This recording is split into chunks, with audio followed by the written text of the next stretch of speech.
पानी सुन लो, नहीं लागे रुपैया। कानों से पानी सुन लो, नहीं लागे रुपैया। राम नाम जप लो, नहीं लागे रुपैया। राम नाम जप लो, नहीं लागे रुपैया। आँख दिया गुरु दर्श करन को, आँख दिया गुरु दर्श करन को। नैना से दर्शन कर लो, नहीं लागे रुपैया। नैना से दर्शन कर लो, नहीं लागे रुपैया। राम नाम जप लो, नहीं लागे रुपैया। जीव दिया हरि भजन करन को, जीव दिया हरि भजन करन को। जीव्या से सुमिरन कर लो, नहीं लागे रुपैया। जीव्या से सुमिरन कर लो, नहीं लागे रुपैया। राम नाम जप लो, नहीं लागे रुपैया। हाथ दिया गुरु सेवा करन को, हाथ दिया गुरु सेवा करन को। हाथों से सेवा कर लो, नहीं लागे रुपैया। हाथों से सेवा कर लो, नहीं लागे रुपैया। राम नाम जप लो, नहीं लागे रुपैया। पैर दिया सब तीर्थ करन को, पैर दिया सब तीर्थ करन को। 68 तीर्थ कर लो, नहीं लागे रुपैया। 68 तीर्थ कर लो, नहीं लागे रुपैया। राम नाम जप लो, नहीं लागे रुपैया। राम नाम जप लो, नहीं लागे रुपैया। बोलो राम। 50 रुपए का एक माला खरीदोगे तब जपोगे, और माला टूट गया, यह हमारी बिटिया जैसी चंचल है, अगर कोई बिटिया उठा ले गई माला तो सवेरे कैसे जपोगे माला। फिर 50 रुपए का खरीदो, इसलिए ऐसा माला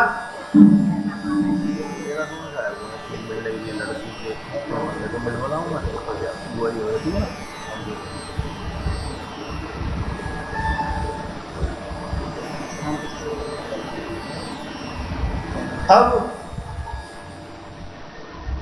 माला आपने जपना शुरू किया और माला चोरी हो गया, 50 रुपए फिर खर्चा, फिर 50 रुपए खर्चा।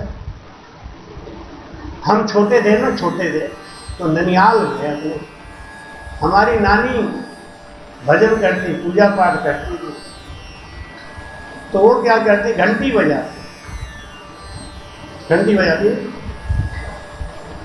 अब मुझे सवेरे सवेरे आती नींद और नानी लेके बैठ जाती घंटी, टन टन टन टन टन। हम छोटे थे 6-7 साल के रहे होंगे। हमको बड़ी गुस्सा आती, हमने मम्मी से कहा, मम्मी इनका पूजा पाठ बंद कराओ या इनको टाइम बताओ, जब तक हम सो के नहीं उठे। हम बड़े प्यारे थे, लड़ाते बहुत थे, तो हमारी बात मानी जाती थी, लेकिन अब यहाँ थोड़ी बात मानी जाएगी, नानी के यहाँ थोड़ी मानी। हमने मम्मी से 2 दिन समझाया कि मम्मी इनको कहो अपना पूजा पाठ का टाइम बदल दे, हमें सोने में डिस्टर्ब होता है। मम्मी बोली कि तुम सारे सोया कर, इनका टाइम यही है, ये तो अपना घंटी बजाई हुई। हमने एक दिन प्लानिंग करी, उनका देवी देवता घंटी सब गायब कर, हाँ न रहे के बाबा ना बाजे की बांसुरी, बता हमने पूरे गायब कर दिया। अब नानी को दिन भर, ये लोग जो भक्ति करते हैं ना, इनको दिन भर थोड़ी भगवान की याद आती है। दिन भर वो कहाँ लुढ़क रहे हैं, कहाँ जा रहे हैं, उन्हें टाइम पे याद आता है। तो नानी को दिन भर तो देखा ही नहीं, कहाँ गए बाबा, कहाँ नहीं गए। सवेरे जब नहा धो के आई नानी जल्दी, देखा तो ना तो बाबा ना तो घंटी। अब बड़ी परेशान, मेरी नींद खुल गई। वो पूछ रही सकते देवता हमारे कहाँ गए। मम्मी तो समझ गई, 2 दिन से चिल्ला रहे थे यही कुछ गड़बड़। और हमारे ना तो देवता मिल रहे ना तो घंटी मिल रहे। नानी क्या बोलती, देवता मिले चाहे नहीं मिले घंटी तो मिल जाती, बोलते घंटी बजा देते हमारा पूरा हो जाता। अब मम्मी हमारी समझ गई, घंटी के पीछे यही पड़ेगा। अब हमको उठावे कैसे, हमको तो उठा नहीं सकता था कोई, दुलारे थे ना बहुत, इसी के बिगड़े, तभी तो साधु बन गए।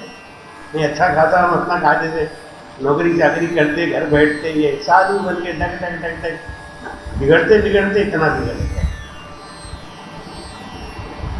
हमको किसी ने जगाया नहीं। नानी ने कहा कि, मम्मी ने कहा कि इनको जगा के पूछो, ये हो सकता है इसको पता हो।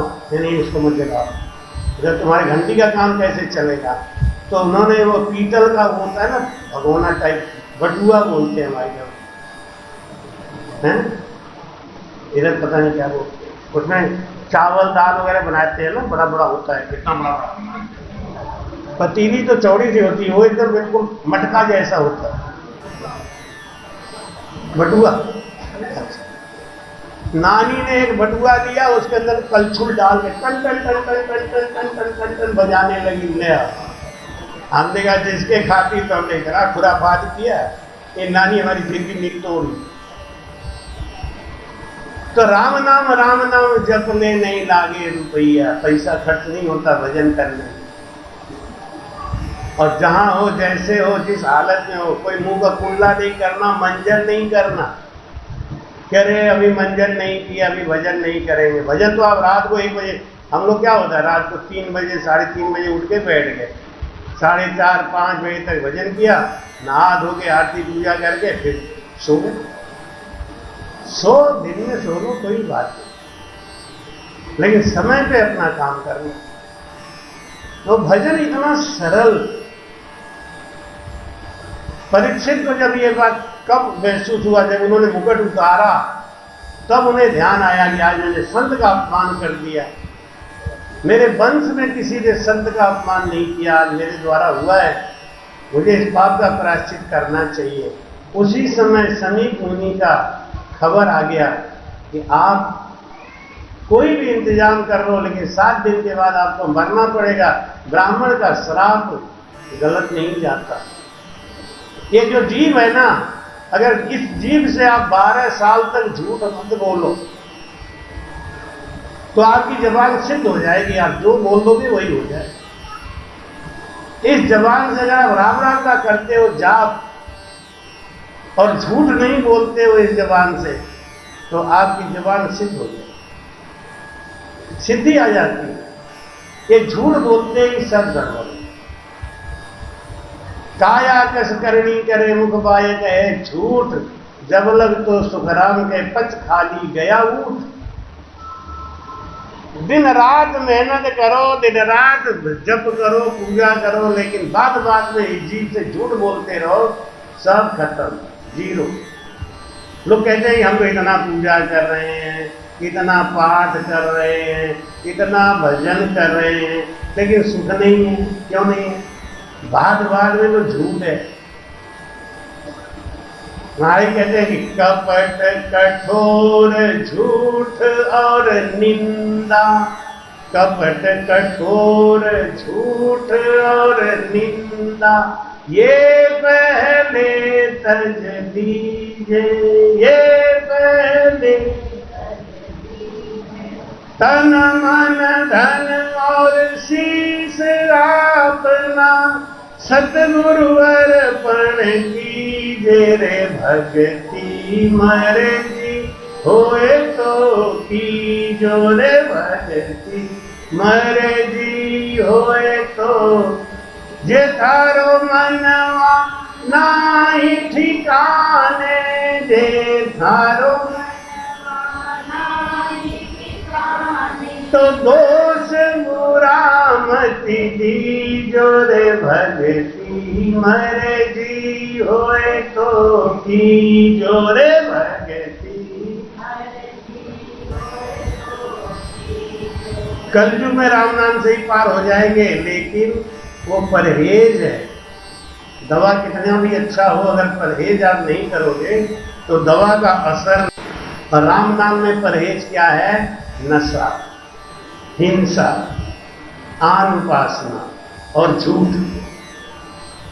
4 परहेज जैसे कलयुग में है ना, वो जो 4 परहेज कलयुग बाबा ने बताई, उसका ध्यान रखोगे तो आपके घर में कलयुग नहीं आएगा। घर में अभद्र बनेगा तो कलयुग तो रहेगा। दिन रात पाप की कमाई आएगी तो कलयुग तो रहेगा। बच्चे बिगड़ेंगे और बाकी जो 2-3 काम है वो खुद करेंगे। आपकी कमाई हुई इतनी मेहनत और कितना बड़ा साम्राज्य, वो सब बच्चे नष्ट करेंगे। हमारे कहते हैं पूत कपूत तो धन क्या संचय, और पूत सपूत तो धन क्या संचय। परीक्षित को भी खबर मिल गई, उनको भी एहसास हुआ। राजपाट छोड़ के वो आपके मेरठ हरिद्वार रोड पे एक जगह शुक्रताल, जानते हो, पहला भागवत वहीं पे हुआ। शुक्रताल में जाके परीक्षित ने एक झोपड़ी डाल ली। राजपाट अपने बेटे जन्मेजय को दे दी और आगे वहां पे वास करके सब ऋषि संतों को बुलाया। बहुत ध्यान से सुनना, बहुत ही दिमाग और ध्यान लगा के सुनना तो आपको स्पष्ट होगा राम भजन क्यों सर्वोपरि है। 88,000 ऋषियों को बुलाया। व्यास जी भी आए, नारद जी भी आए। परीक्षित ने एक ही सवाल किया, जिसको 7 दिन के अंदर मरना है, अधोगति में जाना तय है। सांप का काटा हुआ, ब्राह्मण के श्राप से मरा हुआ, ये अधोगति में जाना तय है। मैं राजा हूं, मैं नहीं चाहता कि मैं अधोगति में जाऊं। आप लोग अपने अपने मत के अनुसार बताइए कि 7 दिन के अंदर सदगति में कैसे जाया जा सकता है। 88,000 ऋषि बैठे थे वहां पे। सुखदेव जी के पिताजी व्यास जी भी बैठे थे वहां, नारद जी भी बैठे। सबने सर नीचे कर लिया, किसी ने कुछ नहीं कहा। परीक्षित ने कहा क्या बात कर रहे हो आप? क्या कोई भी ऐसा नियम विधान नहीं है? नारद जी ने कहा कि कुछ संत ऐसे भी हैं जो नहीं आए। मैं उनसे जाके विचार विमर्श करता हूं। नारद जी हरिद्वार आए और हरिद्वार में सुखदेव जी महाराज जी से बोले कि प्रभु, परीक्षित को जरूरत है आपकी, आपको जानना चाहिए। सुखदेव जी बोले कि परीक्षित ने हमको न्योता ही नहीं दिया, हमको बुलाया ही नहीं, और बिना आदर के किसी के घर नहीं जाना चाहिए। आवत ही हरखे नहीं, नैनन नाही सने, तुलसी वान जाइए, चाहे कंचन बरसे। सोने का बरसात हो रहा हो तो भी आवत ही हरखे। केवल एक ही जगह ऐसा है जहां पे बिना बुलाए, बिना आदर के भी जाना चाहिए। कौन सी जगह है? सत्संग। अपने दुश्मन के घर में भी हो रहा हो तो जाके हमको सत्संग सुनना। क्यों? कि हम अपनी आत्मा के कल्याण। केवल एक यही ऐसा जगह है जहां बिना बुलाए, बिना पूछे, बिना आदर, बिना सम्मान के जाना चाहिए। क्योंकि यहां जाने से अपना कल्याण ही करते। सुखदेव जी महाराज को नारद जी समझाए कि परीक्षित तो सूरदास, नहीं सब परीक्षित को सब पता है, उनको बुलाना चाहिए। नारद जी बोले अच्छा एक बात बताओ, एक कुआं है, उस कुआं पे एक आदमी बैठा है, वो देख रहा है कि सूरदास जी चले आ रहे हैं सीधा और आगे इस कुआं में गिर के मर जाएंगे, लेकिन वो मदद नहीं करता। कहता है कि जब सूरदास रास्ता पूछेंगे तो हम बताते। और सूरदास आगे कुआं में गिर के मर गए। अब बताइए सुखदेव जी महाराज, आप किसको लगना चाहिए? सुखदेव जी बोले उस आदमी को लगना चाहिए जो देख रहा था। सूरदास को क्या पता है, वो क्यों रास्ता पूछेंगे? जो आदमी देख रहा था उसको बताना चाहिए। नारद जी बोले यही हालत परीक्षित की, परीक्षित सूरदास। उनको पता नहीं कि कौन सा संत उनका उद्धार करेंगे, कौन से संत से उनका उद्धार होगा।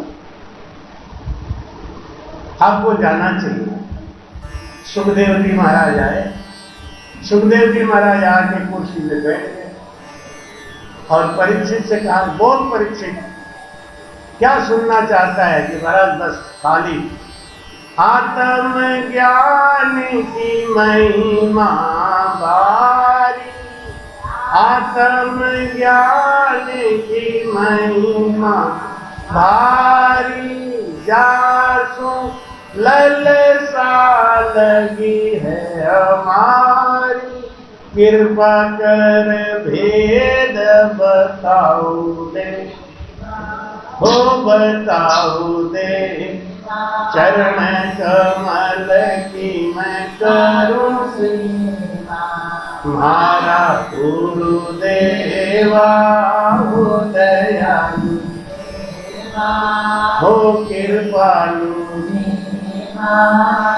चरण कमल की मैं करूं सेवा, चरण कमल की मैं करूं सेवा। सुखदेव बोलते हैं कि बोल तुझको क्या सुनना है?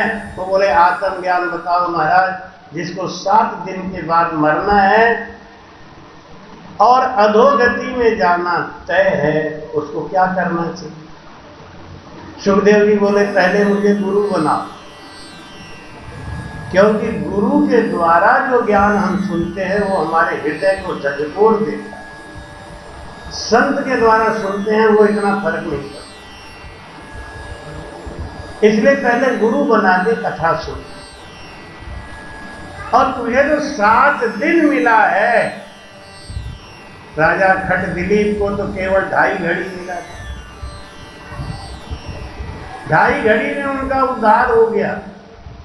परीक्षित सिमरो 7 दिन खट दिलीप लेके जा। सुखदेव जी महाराज ने कहा कि चल तुझे कथा यहीं से शुरू करता।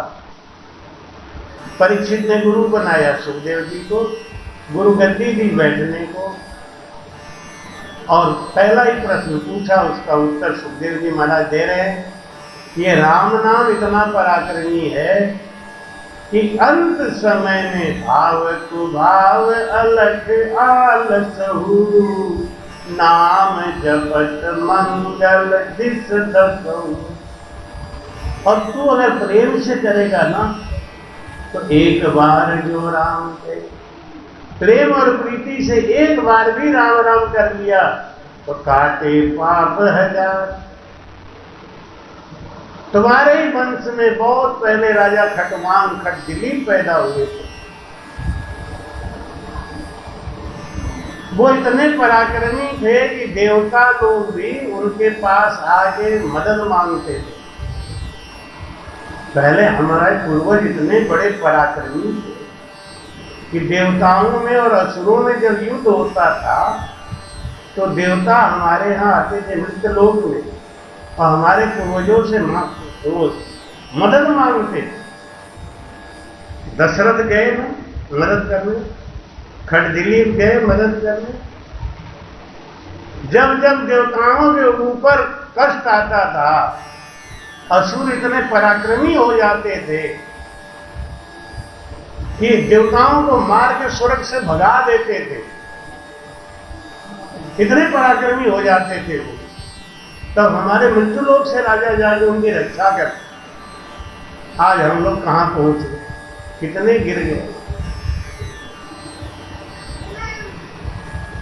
क्यों? हमारी आध्यात्मिक शक्ति खत्म हो गई। दिलीप को देवताओं ने बुलाया अपने यहां, उन्होंने युद्ध किया और राक्षसों को मार के भगा दिया। तब देवराज इंद्र आके बोले खरदिलीप से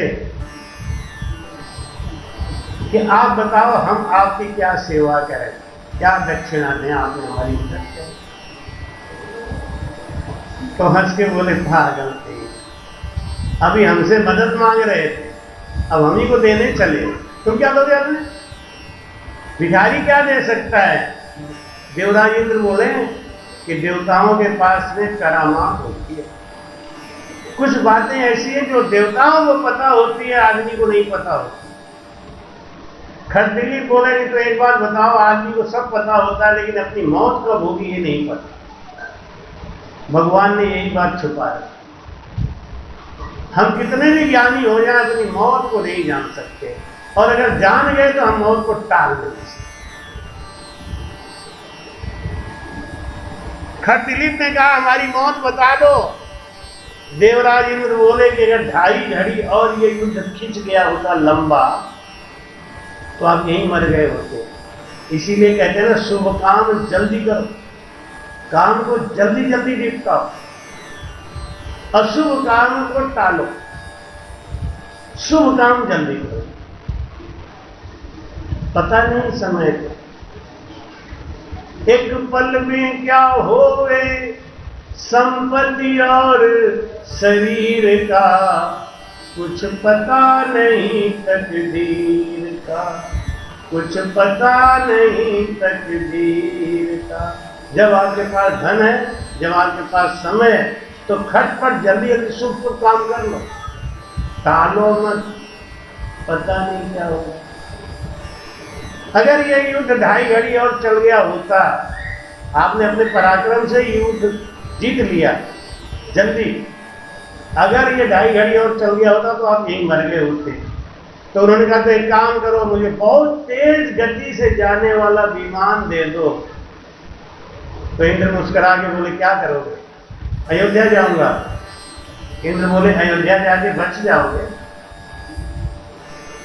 कि नहीं, बचूंगा नहीं, लेकिन वहां हमारे गुरु वशिष्ठ जी रहते हैं, मैं उनसे कोई उपाय जानूंगा कि मैंने जीवन भर देवताओं तक की मदद करी लेकिन अपने लिए कुछ नहीं। यही हालत हम लोगों की है। परिवार के लिए, बेटा के लिए, बेटी के लिए, घर के लिए, रिश्तेदार के लिए सब कुछ किया, अपने लिए नहीं। और जब यहां से जाएंगे तो अपना हिसाब देना। 21,600 श्वास हम रोज खर्च कर रहे हैं, और 21,600 बार अगर हमने राम का नाम नहीं लिया तो खाते हैं। सौदागरी अच्छी नहीं हुई, ज्ञान ठीक नहीं। खरदिलीप भागे भागे आए। वशिष्ठ मुनि को पता चला कि राजा आ रहे हैं। उन्होंने समझा कि शायद राक्षस पीछा कर रहे हैं, क्या हार गए, क्या बिना बताए क्यों आ रहे। वशिष्ठ मुनि अपना दंड लेके बाहर निकले राजा की रक्षा के लिए। राजा आगे पैरों पे गिर गए। वशिष्ठ मुनि ने कहा कि चिंता मत करो, मेरे पास आ गए हो। तीनों लोगों की ऐसी कोई शक्ति नहीं है जो आपकी बाल बांका कर सके। वो मुस्कुरा के बोले एक शक्ति है। कौन? मौत। वो आ गई। वशिष्ठ मुनि ने कहा कि भाई उससे तो रक्षा कोई नहीं कर सकता, काल तो सबका आता है, काल बलि सबको लेके जाता है। काल के बस में तो देवता भी है, काल के बस में सब है। कौन बच गया काल से? वशिष्ठ मुनि ने कहा बचोगे तो नहीं, लेकिन तुम्हें एक जुगाड़ बताओ। 2.5 घड़ी बचा है ना, श्वासों श्वास कहे हरि नाम, फिरे रसना मुख में दिन राति, धीरज ध्यान अडोलन डोले, आसन मारो गातो छाती, नाल समीसल राखत नाई, मोड़त अंगन बंदत बाटी। मन को ठोग पवन सुमेला, सुरत समोय निरत कर साथी। सुख राम कहे यूं ध्यान धरो, ज्यों दीपक संग जलत है बाती। वशिष्ठ मुनि ने खटदिलीप को ये ज्ञान दिया और वो भी लग गए। हम क्यों नहीं लगते? बताओ। अगर आप इसका उत्तर बताओ तो हम समझ लेंगे कि आपने कथा को मन से ध्यान से किया। खटदिलीप ने ज्ञान सुना और तुरंत वो लग गए भजन करने, एक पल भी नहीं गंवाया। और हम 14 साल, कितना साल हो, कितने साल हो गए यहाँ से? 18 साल।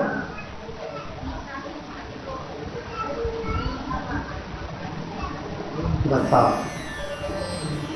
हमको विश्वास नहीं। 18 साल हो गए हमको आते आते। इनके पास प्रमाण सही थे ना कि वो कब शादी हुई, उसके तीसरे साल से आप आ रहे। तो ये सब चीजें याद रखी जाती है, तो इनको याद है। तो बिल्कुल सही बात। 18 साल हो गए हमको यहाँ के, आपकी सेवा करते। और कितना भजन हो रहा है ये तो आप ही बता सकते हो, मैं क्यों बताऊं। लेकिन खटदिलीप बैठ गए भजन करने और ढाई घड़ी में उन्होंने कंठ स्थान, हृदय स्थान, मध्य स्थान, नाभि स्थान, ब्रह्म स्थान, गणेश स्थान, बंकनाल, मेरुदंड, त्रिकुटी, शिव ब्रह्म, चिदानंद ब्रह्म, पार ब्रह्म, 12 गांठों का खंडन करके 12 गांठों को तोड़ के वो परम पद में जाते। क्यों भैया, क्या किया, क्यों लगा ऐसा? ढाई घड़ी में ऐसा ही क्यों हुआ?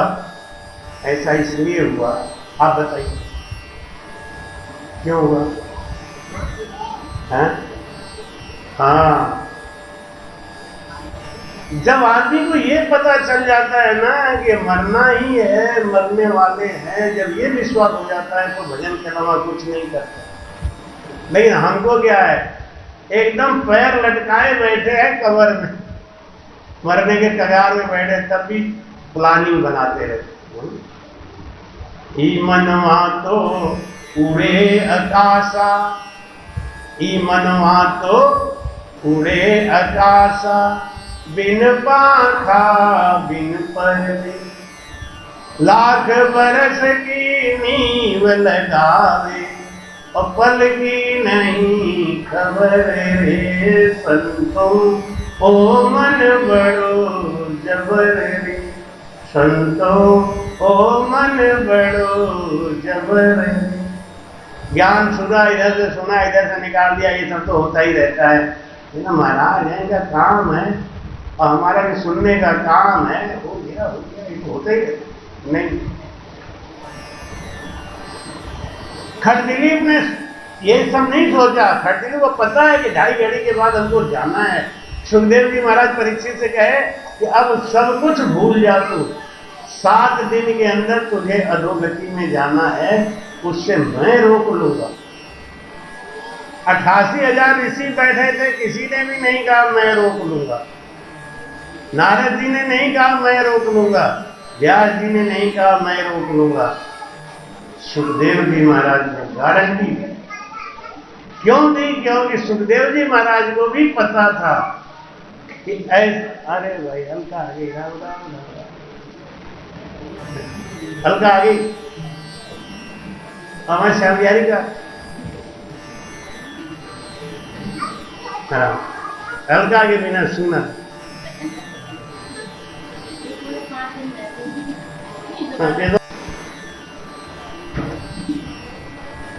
सुखदेव जी महाराज ने क्यों इतनी गारंटी ठोक बात करी? क्योंकि सुखदेव जी महाराज ने माता पार्वती का देखा था उद्धार होते हुए, प्रमाण था उनके पास, उन्होंने प्रत्यक्ष देखा था, इसलिए उन्होंने गारंटी ठोक बात करी कि आप सब कुछ छोड़ के भजन करो। हमारा मन चारों तरफ भटकता है, कभी इधर कभी उधर, कभी इनमें कभी उनमें, कभी इधर। इसीलिए हमको रास्ता नहीं मिलता। चौराहे पे खड़े हैं, 10 कदम इधर चले, 10 कदम इधर चले, 10 कदम इधर चले, 10 कदम इधर चले, चल तो रहे 40 कदम, लेकिन मंजिल मिलेगी कभी? कोल्हू का बैल होता है ना, दिन भर घूमता है, मंजिल नहीं पाता। ऐसे ही हमको हमारा ये चित्त है स्थिर नहीं होने देता। सुखदेव जी महाराज क्या ज्ञान दे रहे हैं, स्थिर हो जाओ, एक में चित्त लगाओ, एकण अंगर आए मत सो मुझे न को। एक में चित्त लगाओगे तो पार हो जाओगे। सब कुछ छोड़ के, हनुमान चालीसा पढ़ते होंगे, हनुमान चालीसा में एक साखी आती है, राम अरे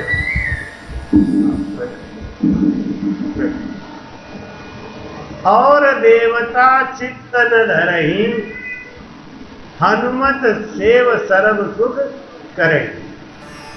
आता है ना हनुमान चालीसा में।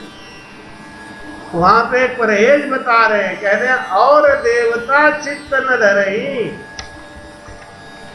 हनुमत सेव सर्व सुख करही। सब सुख पाना चाहते हो तो एक का हो जाओ। ये तो हर जगह सबने कहा है, हनुमान चालीसा में भी लिखा हुआ है। लेकिन हम लोग बड़े चतुर हैं, हम लोग इतने चतुर हैं कि नया तो ले लेंगे लेकिन पुराना नहीं छोड़ेंगे। एक लड़का था ना, तो उसके जुराब में से बांस बहुत आती,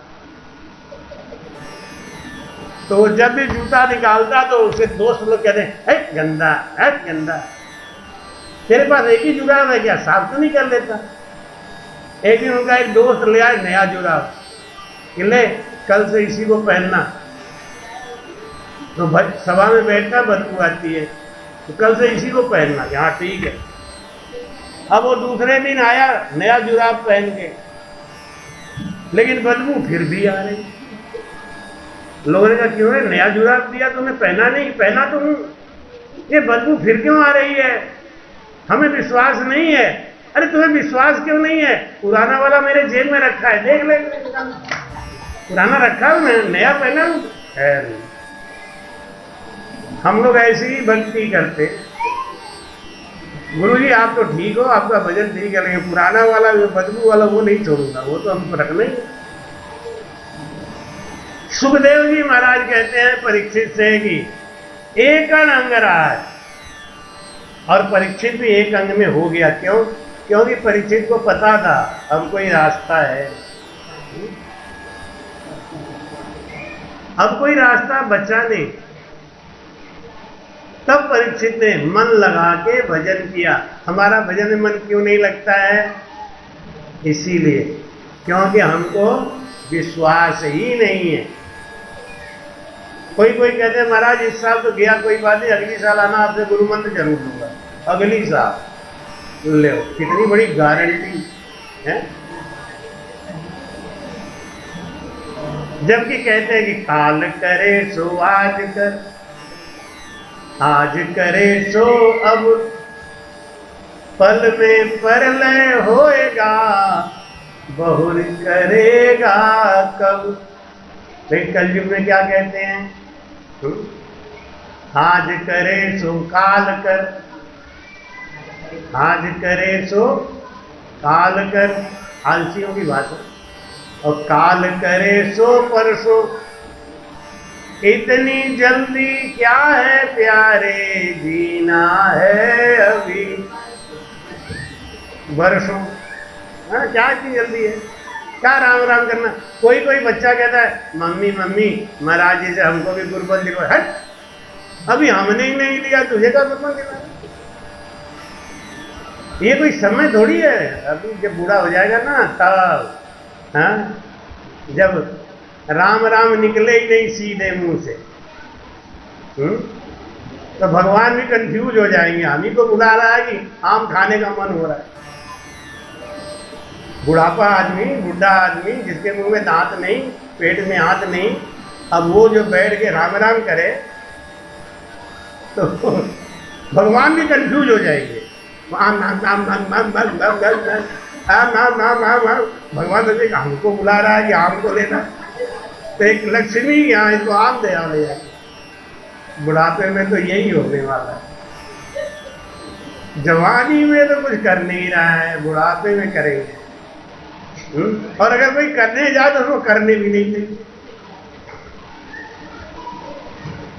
भाई कहते हैं ना कि मैं बिगड़ा हूँ राम दुहाई, मैं बिगड़ा हूँ राम दुहाई, तुम मत बिगड़ो मेरा भाई, तुम मत मेरे भाई, मैं बिगड़ा हूँ राम दुहाई, मैं बिगड़ा हूँ राम दुहाई। जब कोई भजन करने लगता है ना तो लोग कहते हैं ये बिगड़ गया, अब ये बेकार हो गया। कैसे बिगड़ गया? पारस के संग लोहा बिगड़ा, पारस बिगड़ा, बिगड़ बिगड़ सोई कंचन होई, बिगड़ सोई कंचन होई, मैं बिगड़ा हूँ राम दुहाई, मैं बिगड़ा हूँ राम दुहाई, तुम मति बिगड़ो मेरे भाई, तुम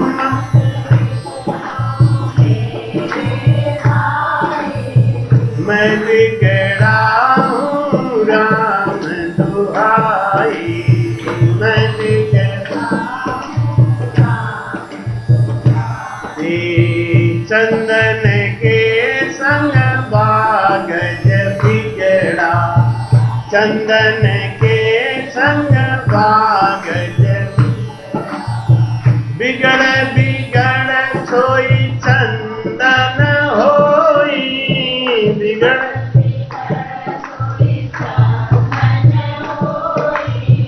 मैं बिगड़ा हूँ राम दुहाई, मैं बिगड़ा,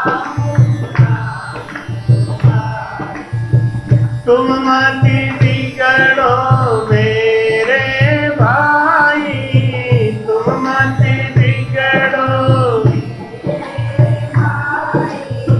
मैं बिगड़ा हूँ राम दुहाई, मैं बिगड़ा,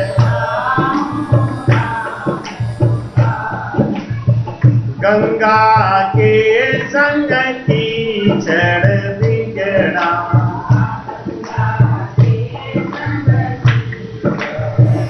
बिगड़ बिगड़ सोई गंगा होई,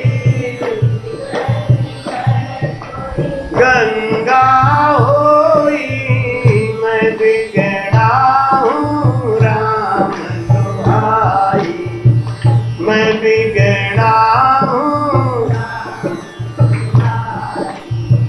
तुम मत बिगड़ो मेरे भाई, तुम मत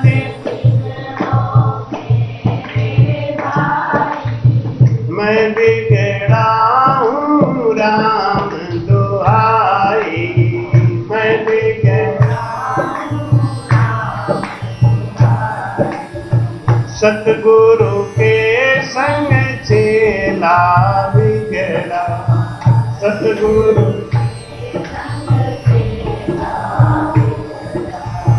बिगड़ बिगड़ सोई संता होई, बिगड़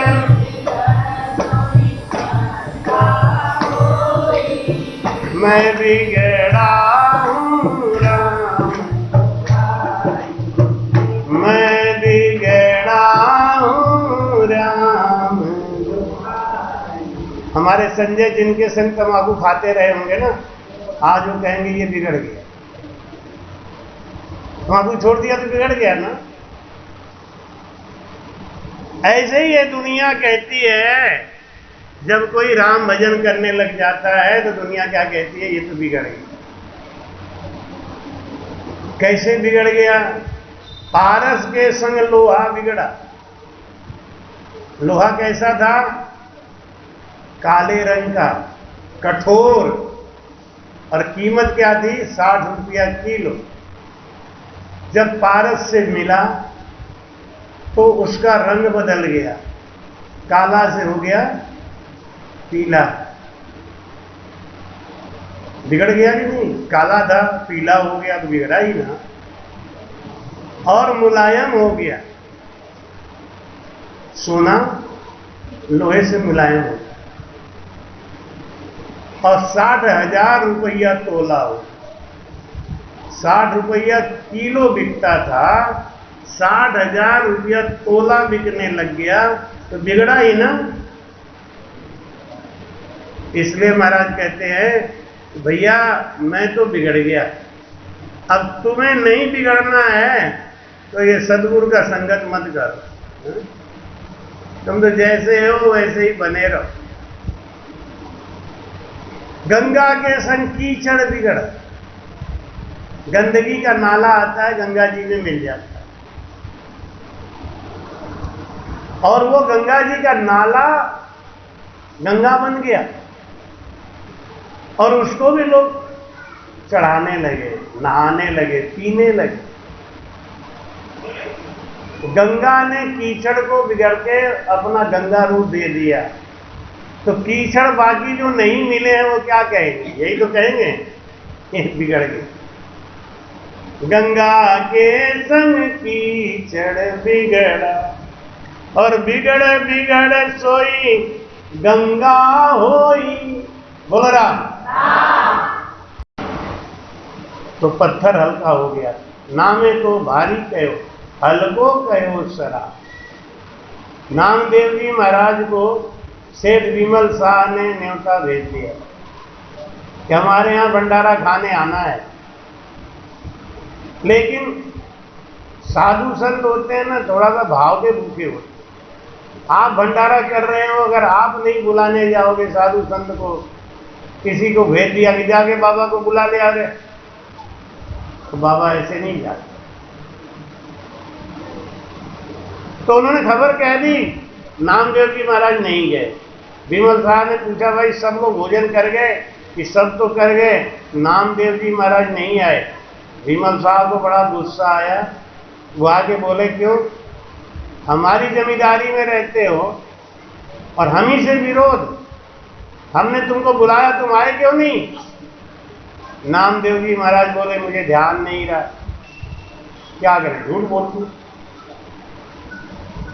तो एक काम करो, भंडारा तो हो गया है, अब आपको कुछ अन्न पानी में भेज दूं, उसको बना के खा लेना। तो वो बोले, ठीक है भेज दोगे, कितना भेज दूं? एक तुलसी के पत्ता पे लिख दिया उन्होंने राम, और राम लिखते समय बोल दिया, महाराज भारी हो जाना। बस राम जी ने कहा, राम लिख के हल्का हो जाना, तो पत्थर हल्के हो गए। नामदेव जी ने लिखा तुलसी के पत्ता के ऊपर राम, और कहा भारी हो जाना। विमल साहब बड़ा गुस्सा हुआ, ये छोटा सा पत्ता के वजन के बराबर खाओगे आप? हमसे मजाक कर रहे हो? कि महाराज इतना ही दे देना, इतना ही बहुत। विमल शाह आया, छोटा सा तराजू रखा और एक तरफ वो पत्ता रखा, और उस पर उधर दूसरी तरफ अनाज रखे, वो उठे ही नहीं। तराजू बदलता गया, वजन बढ़ता गया, बड़ा तौल करने वाला तराजू आया। पत्ता रख दिया इधर, और उधर वो अन्न भंडार भरते चले गए। पूरा विमल शाह का अन्न का भंडार खाली हो गया, लेकिन तुलसी का पत्ता नहीं। विमल शाह ने जाके पैर पकड़ लिया नामदेव जी का। ऐसा है ये राम नाम, इसका ऐसा पराक्रम है। सुखराम नाम चिंतामणि, मन चिंता किया काम, परीक्षित सिमरो 7 दिन, खट दिलीप एक जाम। ये राम नाम क्या? चिंतामणि है। राम भजन करने वाला कोई भी चीज चितवन कर ले खाली वो पूरा हो जाता है। और यही प्रमाण है, आपके अंदर नाम की जागृति हो गई, आपके अंदर भजन का पराक्रम आ गया है, तो इसकी पहली परीक्षा यही है कि आप मन में जो सात्विक बात सोचते हैं वो पूरी हो जाए। अब ऐसी बात मत सोच लेना कि कोई मर जाए, अब पता चला कि पूरा नहीं हुआ, दूसरे दिन आके हमसे लड़ो। मतलब सात्विक बात आपकी पूरी हो जाएगी, लेकिन उसके लिए आपको भजन करके अपनी जुबान को सिद्ध करना है। कृपया चैनल को सब्सक्राइब करना ना भूलें। राम राम।